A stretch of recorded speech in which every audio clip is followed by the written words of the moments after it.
I have been watching MMA for a while now and following the MMA media for just as long. When I was new to the sport, I thought it was the best way to understand it until I started to learn the players in MMA media and just what they were all about. Like Luke Thomas is MMA for Democrats, Ariel Helwani is MMA for UFC haters, and Chael has turned out to just be Dana White's storyteller.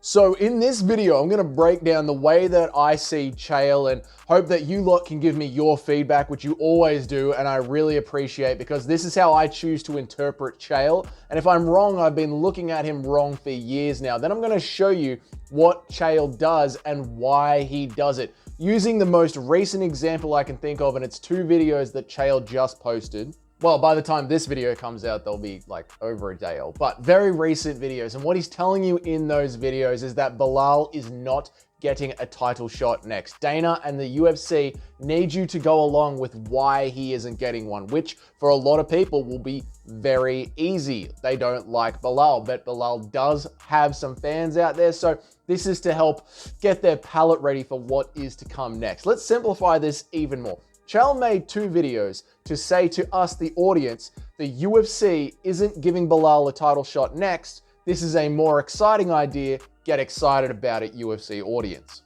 So how did I get to this interpretation? Well, out of the three names that I mentioned at the start of this video, one of them isn't an accredited journalist, and that's Chael. Chael's an entertainer who made his money off cage fighting, but he is an entertainer. He was one of the first, and to this day, handful of professional MMA athletes that understands the business side of the sport that they're choosing to participate in. Knowing what Chael knows, he turned that into an incredible YouTube career and gave the UFC or the MMA world an awesome gift. He's a fighter who understands the locker room, as Chael would put it, but he also understands the business side, as Dana and the Fertitta brothers would put it.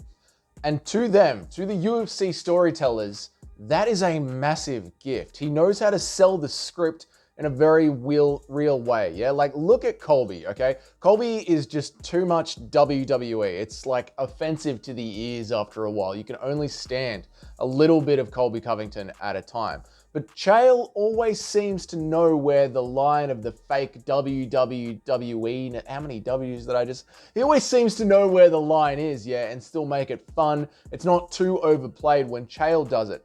It's probably with the way that Chael was so humble in defeat. Like, he took the mask off every now and then, and Colby just proved to us all that he has the mask tattooed to his face. Like, you think you won 3 out of 5 rounds against Leon Edwards, Colby?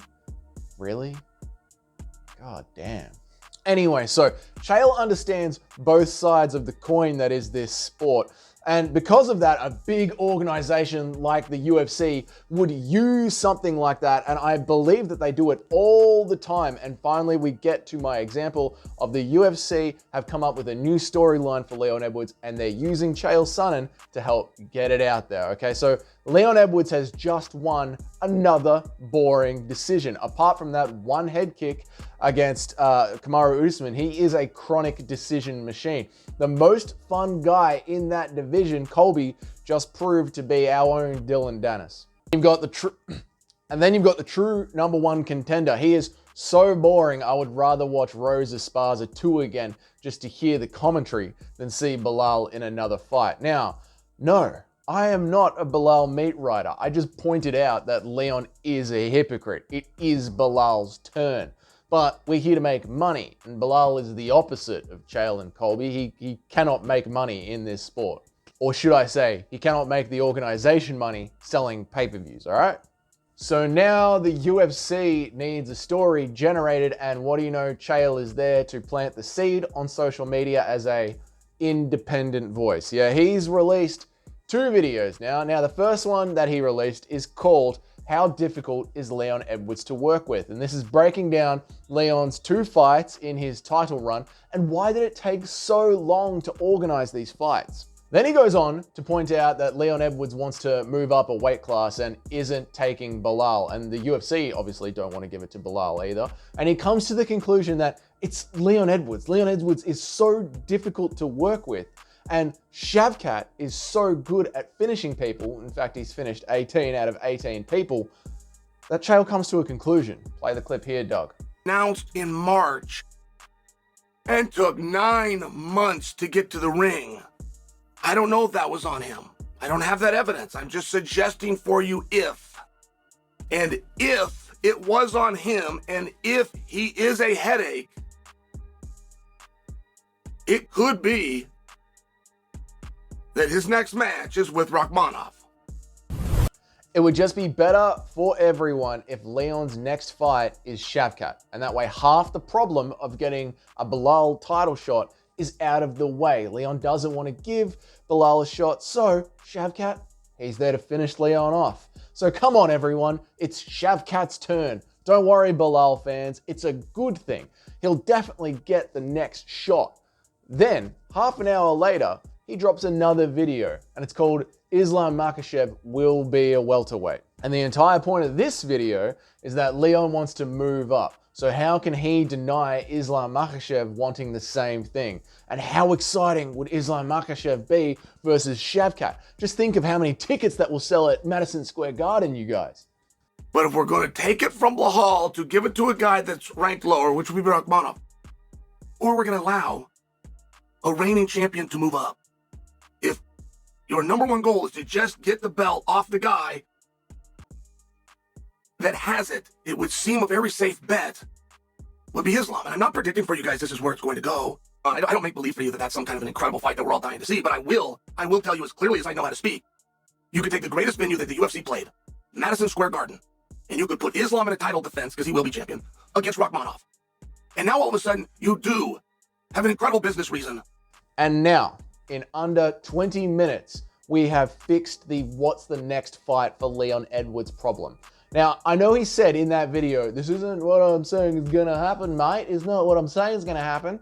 But you just spent 20 minutes talking to about 1 million subscribers of MMA fans of what the next plan is. So, you know, read between the lines here, yeah? And that is all the UFC is trying to do, especially in this new publicly traded company era. They're here to sell the biggest next fight they can. It's called just making it till Friday.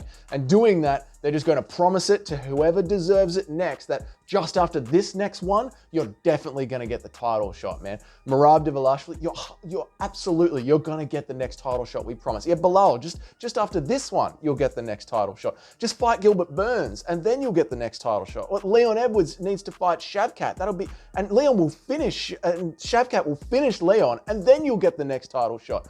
Bloody mate.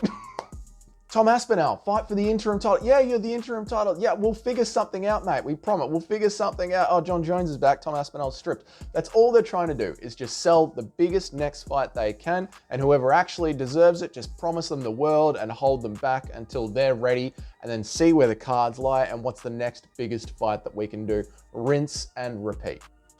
So, the UFC have just told us what they plan to do with Leon Edwards through the mouthpiece of Cheal Sonnen. And now it's out there in social media to bubble and to see how well the talk is handled and whether or not they can actually swing this one with the fans. Is this what they're going to do? That is now Cheal's job, to get that storyline out there and put forward. And it's our job to talk about it on Twitter and react to it, and UFC to see how many tickets they can sell. Is this indeed the next biggest fight that they can sell? To me, that is the way that all of this breaks down, and just the way that I like to look at Cheal Sonnen's videos coming out and see what the UFC is actually trying to tell us. But it seems to me that there is no way they want to give Belal Muhammad a title shot, and they will come up with any storyline they want to make sure that he doesn't get one. Let me know what you think about that down there in the comments. It's just a thought. Look, if you're still here at this part of the video, mate, we must be like 9 minutes in. That means that I've given you something to think about. I've entertained you in some way. So if you could say thank you by just hitting that subscribe button down there. Give this channel a chance, like a 7-day free trial. See how you enjoy this content popping up on your YouTube feed. And if in the future you end up not liking it, you can always unsubscribe. That's totally fine. But that's all I have to say about this one. And of course, I will see you all in the next video.